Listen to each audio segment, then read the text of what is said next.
300 গ্রাম কাদা চিংড়ি নিয়ে নিয়েছি, বার করে নিয়েছি।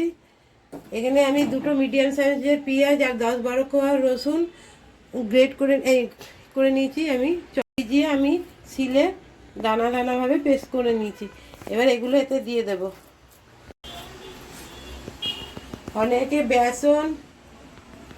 বেসন আর চালের গুঁড়ি দিয়েও করে, আমি এখানে ডাল দিয়ে করছি, মুসুর ডাল দিয়ে। মচমচে হবে, ওটা দিয়ে করলেও মচমচে হবে, এটা দিয়েও হবে। এবার পরিমাণ মতো নুন আর হলুদ দিয়ে দেবো। হলুদ দিয়ে দিলাম, লবণ দিয়ে দিলাম পরিমাণ মতো, লঙ্কা দুটো দিয়ে দেবো, বড় বড় লঙ্কা।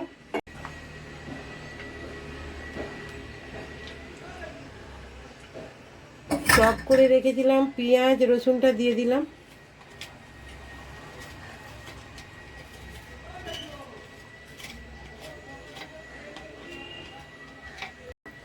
মেখে নেব। আপনারা চাইলে ধনেপাতাও দিতে পারেন, কিন্তু ধনেপাতা দিলে অতটা হবে না, এমনি ভালো লাগবে খেতে।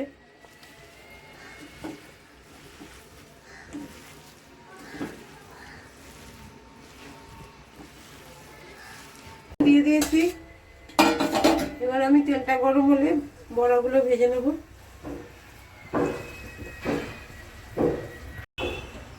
তেলটা গরম হয়ে গেছে, এবার আমি ভেজে নেবো পাতলা পাতলা করে দিয়ে।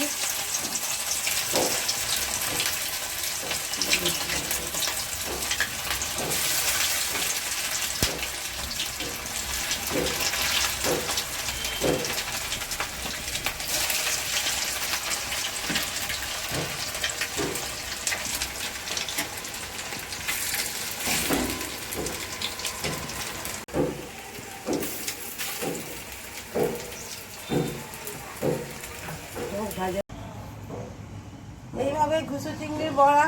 যদি রেসিপিটা ভালো লাগে লাইক শেয়ার কমেন্ট করবেন, বেশি বেশি করে ফেসবুকে থাকলে ফলো করে রাখবেন।